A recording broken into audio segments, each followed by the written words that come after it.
All right, guys, what's going on? Welcome back to the 75 Hard series. Bit different of an intro.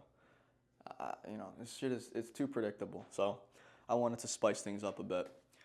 Today's video, I'm going to be talking about 3 things that are most likely holding you back from reaching the best version of yourself. So, I bought this whiteboard like last month, and this is my first time I'm really getting to use it for a video. So, pretty cool shit. Number 1, let's get right into this shit. It's going to be comfort. Staying in your comfort zone is the best guarantee of something, right? If you're looking for a guarantee, stay in the comfort zone because you guarantee that nothing will ever change. The same routine, the same habits you have, the same thoughts that you have, they're all comfortable, so that's exactly what you get.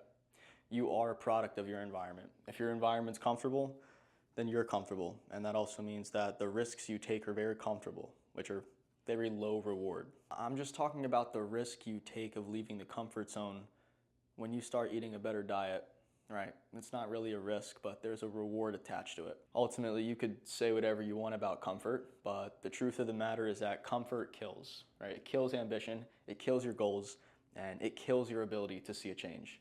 So, number 2 is, oh shit, this is getting dry. Number 2 is negative self-talk. So we'll say neg self-talk / limiting beliefs. So why is this on the list of all things?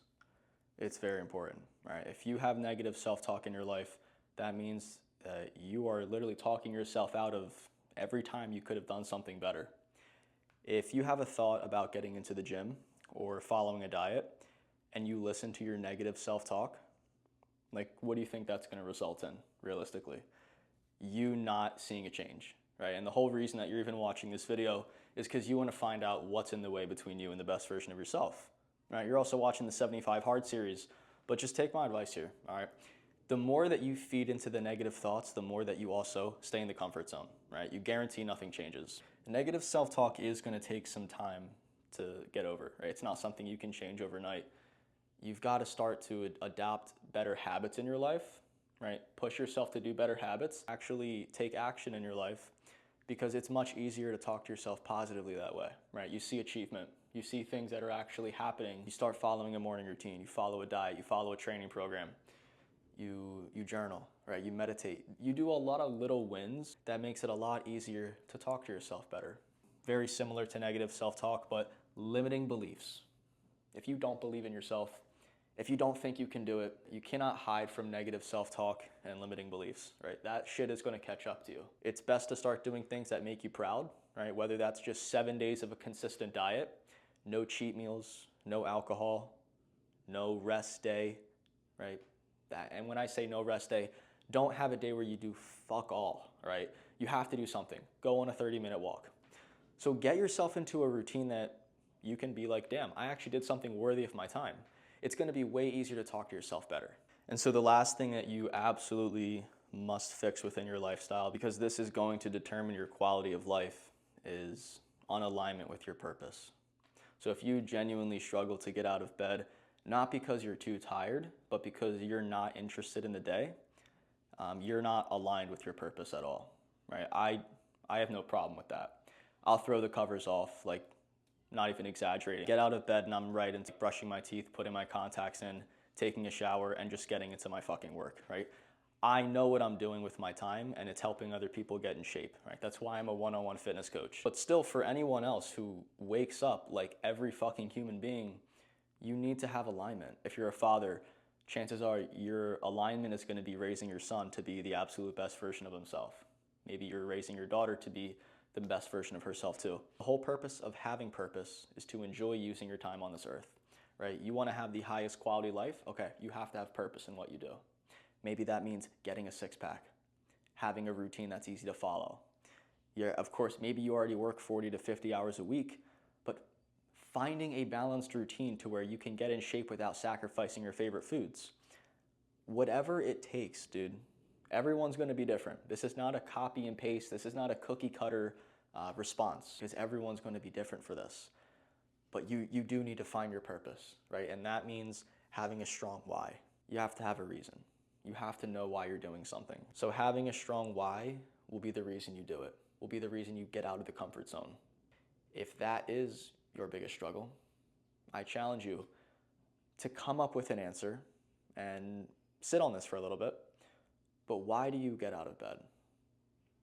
Why? Why do you go to work? Why are you going to college? Why do you do anything?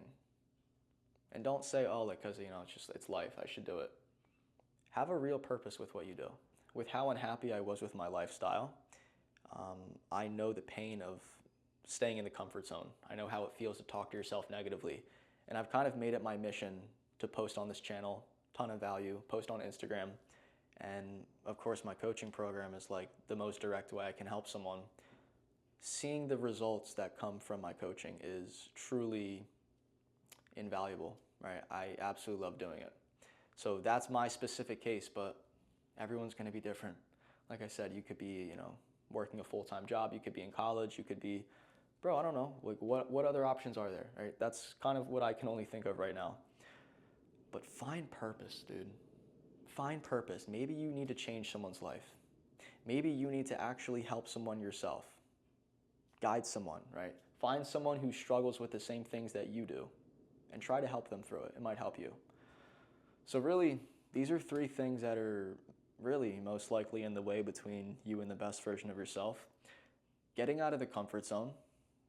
It's first and foremost, you have to be the one to do it. No one is going to do it for you, right? You have to get out of the comfort zone. You could watch this video and I could try to help you leave the comfort zone as much as I can, and you still might stay in there. So that's up to you. Negative self-talk and limiting beliefs. I challenge you to follow a routine that makes you feel proud of yourself. Find achievement in something, okay? That's going to help you start talking to yourself more positively. You're going to start to believe in yourself because once you see you can do something consistently for 7 days, it becomes a lot easier to stick to it for 30 days. Lastly, and number 3, I know I just talked about this already, but this is just for the conclusion. Turn this unalignment with your purpose into having a strong why. Find a fucking reason to do it. Take a moment to really think about why you want to get out of bed, all right? So that's really it, guys. Thank you for making it to the end of this video. This was my first time ever doing a whiteboard demonstration. Probably doing this again on another rest day. Another reason why I did this, like, I don't feel like recording my stretch every single time, right? It's not that fun to watch. I get it, like watching a leg day or watching like an upper body lift in the gym. That can be fun, right? It's cool to see that shit. But dog, ain't nobody want to see me just stretch my quads, all right? Maybe you do, I don't fucking know. All right, guys, anyway, thanks for making it to the end of this video. I'll see you tomorrow.